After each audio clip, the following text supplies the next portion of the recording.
الحمد للہ رب العالمین والصلاة والسلام علی رسولہ الکریم سیدنا محمد وآلہ واصحابہ اجمعین اما بعد۔ سورۃ آل عمران، اس صورت میں کل 20 رکوع ہے۔ یہ قرآن مجید کی تیسری صورت ہے اور پوری صورت مدنی ہے۔ بالاتفاق اس میں 200 آیتیں ہیں۔ اگرچہ ترتیب کے اعتبار سے یہ صورت پہلے ہے، لیکن کہا جاتا ہے کہ نازل ہونے کے اعتبار سے یہ سورہ انفال کے بعد ہے۔ اس کی ابتدا 83 آیت نجران کے عیسائی وفد کے سلسلے میں نازل ہوئی، جس سے معلوم ہوتا ہے کہ اس کا بعض حصہ مدنی زندگی کے اخیر میں نازل ہوا ہے، کیونکہ یہ وفد آپ صلی اللہ علیہ وسلم کی خدمت میں 9 ہجری میں آیا تھا۔ اس صورت میں حضرت مریم اور حضرت عیسیٰ علیہ السلام کی ولادت کا واقعہ تفصیل سے ذکر کیا گیا ہے۔ حضرت مریم علیہ السلام عمران کی بیٹی تھی، اسی مناسبت سے اس صورت کا نام آل عمران ہے۔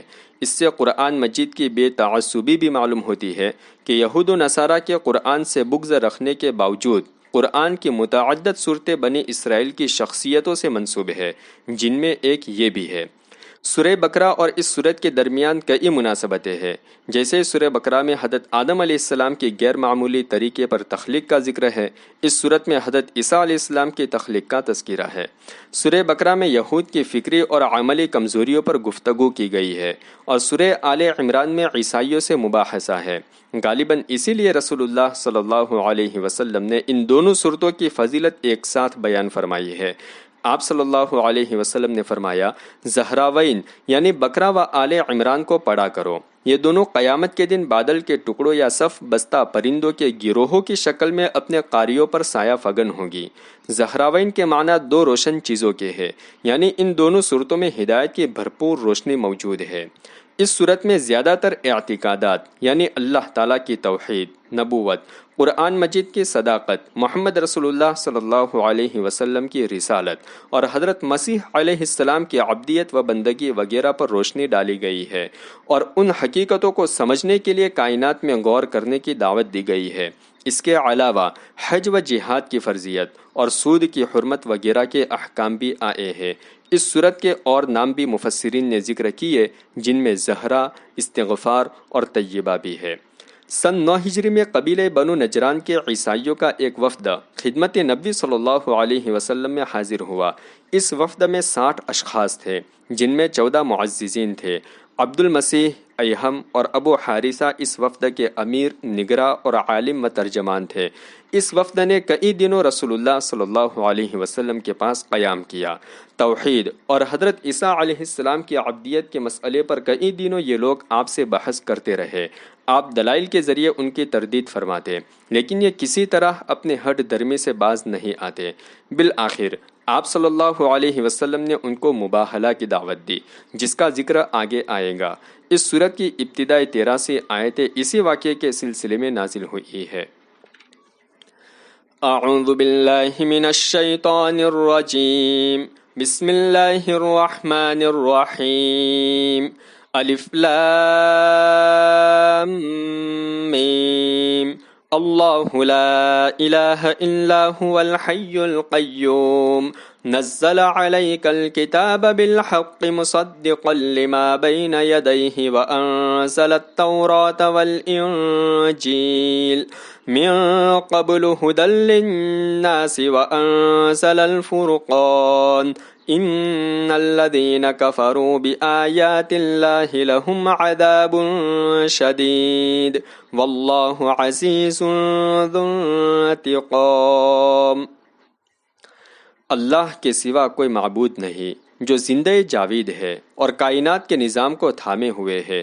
اللہ ہی نے آپ پر سچی کتاب نازل فرمائی ہے، جو پہلے کی نازل شدہ کتابوں کی تصدیق کرتی ہے۔ اسی نے اس سے پہلے لوگوں کی ہدایت کے لیے تورات اور انجیل نازل کی تھی، اور اسی نے حق و باطل کے درمیان فرق کرنے والی یہ کتاب بھی اتاری ہے۔ بے شک جن لوگوں نے احکام الہی کا انکار کیا، ان کے لیے سخت عذاب ہے، اور اللہ زبردست اور انتقام لینے والے ہے۔ ان اللہ لا يخفى عليه شيء في الارض ولا في السماء هو الذي يصوركم في الارحام كيف يشاء لا اله الا هو العزيز الحكيم۔ بے شک اللہ سے زمین و آسمان کی کوئی چیز پوشیدہ نہیں ہے، وہ اللہ ہی ہے کہ جیسے چاہتے ہیں ماں کے رحم میں تمہاری صورت بناتے ہیں۔ اللہ کے سوا کوئی معبود نہیں، وہ غالب بھی ہے اور حکمت والے بھی ہے۔ تشریح: چونکہ اس آیت میں عیسائیوں سے خطاب ہے، اس لیے خاص طور پر اس بات کی طرف اشارہ کیا گیا کہ حضرت مسیح علیہ السلام کی صورت بھی ماں کے رحم میں اللہ تعالیٰ ہی نے بنائی تھی۔ یہ نہ سمجھنا چاہیے کہ وہ اپنے آپ پیدا ہو گئے۔ هو الذی انزل علیک الکتاب منہ آیات محکمات ہن ام الکتاب واخر متشابہات۔ وہی ہے جس نے آپ پر کتاب نازل کی جس میں بعض آیتیں بالکل واضح ہے، یہی کتاب کی اصل بنیاد ہے، اور کچھ دوسری کئی معنی دینے والی آیتیں بھی ہے۔ تشریح: محکمات سے قرآن مجید کی وہ آیات مراد ہے جن کا معنی و مقصود بالکل واضح ہے، اس کی مراد میں کوئی ابہام اور اشتباہ نہیں ہے۔ ان کے اصل ہونے کا مطلب یہ ہے کہ وہی احکام خداوندی کے جاننے کا مدار اور ہدایت کے لیے کافی و شافی ہے، اور متشابہ ایسے کلام کو کہتے ہیں جس کی مراد واضح نہ ہو، یا تو اس لفظ کا معنی ہی معلوم نہ ہو، جیسے الف لام میم الف لام را یعنی حروف مقطعات، یا اصل معنی تو معلوم ہو لیکن اس کا مصداق اور اس کی کیفیت معلوم نہ ہو، جیسے ید اللہ فوق ایدیہم، اللہ کا ہاتھ ان کے ہاتھوں کے اوپر ہے۔ یہاں ید اللہ کا معنی معلوم ہے لیکن یہ معلوم نہیں کہ اس کی کیفیت کیا ہوگی۔ اس سے اللہ کی قوت و نصرت مراد ہے یا واقعی اللہ کا ہاتھ مراد ہے، اور ہاتھ ہی مراد ہو تو اس کی کیفیت کیا ہے؟ اسی لیے متشابہات کے بارے میں سلف صالحین کی رائے ہے کہ ان پر اجمالی ایمان لانا کافی ہے اور اس کی کھوج کرید میں پڑھنا نامناسب ہے۔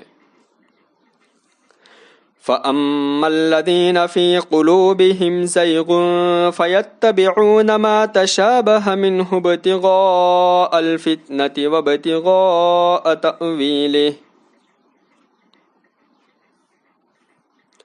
تو جن لوگوں کے دلوں میں کجی ہے وہ فساد پیدا کرنے کے ارادے سے اور اس کے من چاہے مطلب کی تلاش میں مبہم آیتوں کے پیچھے پڑے رہتے ہیں۔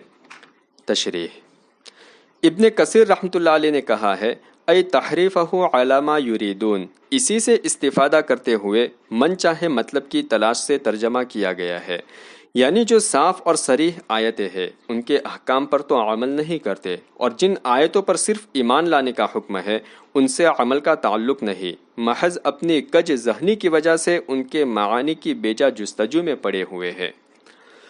وما يعلم تأويله إلا الله والراسخون في العلم يقولون آمنا به كل من عند ربنا وما يذكر إلا أولو الألباب۔ حالانکہ اس کی حقیقت اللہ ہی کو معلوم ہے، اور جو لوگ علم میں گہرائی رکھنے والے ہیں وہ کہتے ہیں ہمارا تو اس پر ایمان ہے کہ یہ سب ہمارے پروردگار ہی کی طرف سے ہے، اور نصیحت تو سمجھدار لوگ ہی حاصل کرتے ہیں۔ تشریح: یہ ترجمہ اکثر مفسرین کی رائے پر ہے کہ ما یعلم تأویلہ الا اللہ پر وقف ہے، بعض حضرات کے نزدیک والراسخون فی العلم پر وقف ہے۔ ایسی صورت میں یہ مراد ہوگی کہ اللہ تعالیٰ اور پختہ علم والے متشابہات کے صحیح معنی سے واقف ہے۔ ربنا لا تزغ قلوبنا بعد اذ هديتنا وهب لنا من لدنك رحمة انك انت الوهاب ربنا انك جامع الناس ليوم لا ريب فيه ان اللہ لا یخلف المیعاد۔ اے ہمارے پروردگار، آپ ہدایت سے سرفراز فرمانے کے بعد ہمارے دلوں کو کجی میں مبتلا نہ کر دیجیے، اور ہمیں اپنے پاس سے رحمت عطا فرمائیے۔ بے شک آپ بڑے داتا ہیں ہمارے پروردگار، بے شک آپ اس دن جس کے واقع ہونے میں ذرا بھی شک نہیں لوگوں کو جمع فرمائیں گے، یقیناً اللہ وعدہ خلافی نہیں فرماتے۔ صدق اللہ العظیم۔